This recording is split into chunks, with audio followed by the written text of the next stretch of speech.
Hey, I want to help you double the amount of money you make per project by just asking the right questions, or maybe not asking the wrong questions.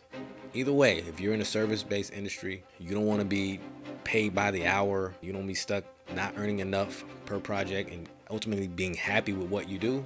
And here's some questions you might want to stop asking. I'm CJ Williams, and this is the life of a video producer.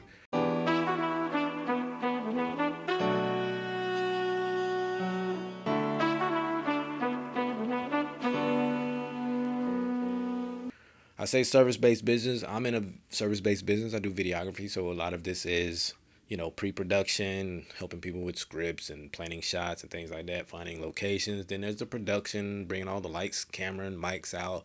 And then there's post-production, which is the most time-consuming part of it, the editing and all that stuff. And for the most part, I've been doing all of this myself because I haven't been charging enough to pay people to do it for me or pay up to take stuff off my plate.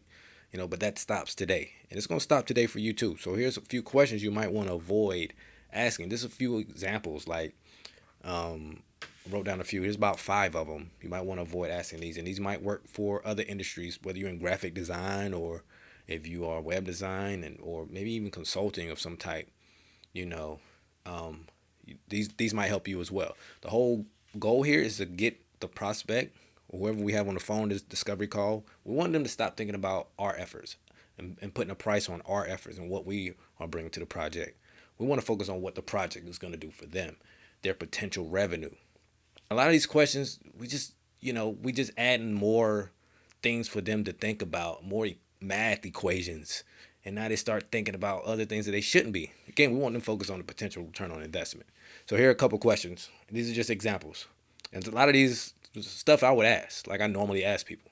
All right, this first one here: how long do you think this will take? So we're going to planning a project, and I asked them. They say they want video, they want to get video done, and I'll ask them, how long you think this will take? Do you think we can do it with a half day? We got a half day rate, full day rate, and then they start to ask, well, what's your half day? So now that kind of just sets right there that they start to calculate my hourly rate, and that just sets a low standard right there. If I was to say my day rate, my day rate's 1,500, so that's the number they got in their head. They've already got that number in their head for you to come out and shoot it, because to them coming out and shooting it is all it is. They don't know all this other stuff.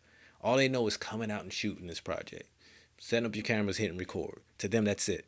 They don't know about the editing. They don't know about hiring somebody else to come out. They don't know about the pre-production process and all that stuff.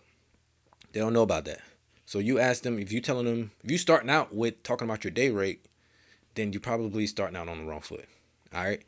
We focus on the solution, the potential return. The only number we want them thinking about is how much money they're gonna make. They don't know how long it's gonna take. All right. Next question: how many videos? And this would be a question when somebody asks me, like especially for an event or something like that, and they say, "Hey, we got this event covered for a few hours," and I would ask them, "How many videos you want to get out of this?" And even if it's a podcast production, I was like, well, "How many videos you want to get out of this?" No, no, because now they're thinking about videos and how much each video costs and all this stuff. That on top of the day rate. The answer is they don't know how many videos they want to get. There'll be people that book you for an event and you're there for 3-4 hours, and all they say is they want a highlight video. Like a highlight video? We're not doing all of this for a highlight video. All right, so it's best to focus on what do you want this content to do for you. Oh, I want it to help, you know, bring awareness to my brand, but I want it to ultimately it's going to help promote the next event. Oh, well, what are these events as far as revenue? What does that mean for you as far as revenue? If you're able to increase, oh, well, we stand to make $100,000 or whatever from one event. Oh, well then, what's 10 grand to cover this for you and get you all the content you need? Just something to think about. Again, we just want them thinking about the potential.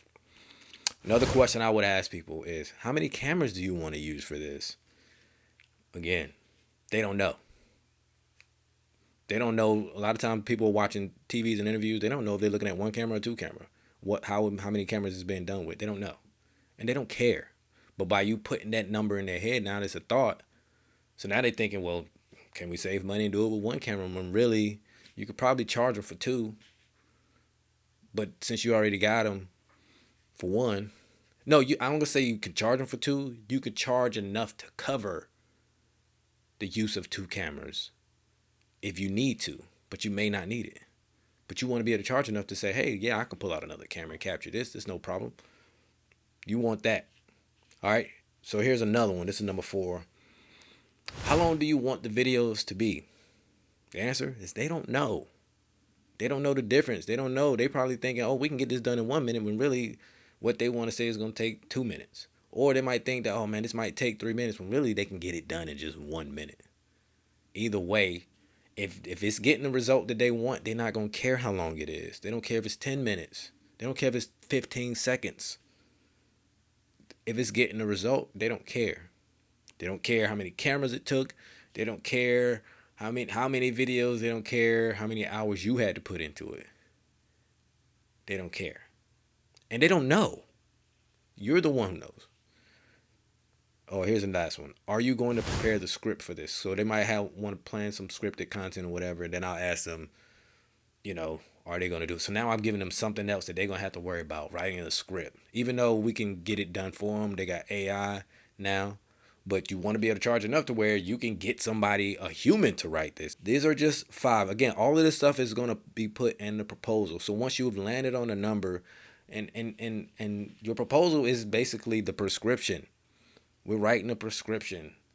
This is going to solve your problem. You want to make this amount. You need content to cover or to help you make this much revenue. This is how it's going to get done. All of this stuff you're going to put in a proposal based on their problem and the solution. These are questions you can avoid asking because they're not going to help you. You're just going to have them thinking about more shit, more money, or they're going to be trying to count your pockets. You only want them thinking about how much money they're going to make or how much money they're going to save depending on the problem, right? Because saving money is just as good as making money. So that's the only thing. These are questions. I just stopped doing this, and immediately, like, I realized after closing that deal, it's like, man, I would have probably, had I been asking these questions, I probably would have ended up only being able to charge half of that.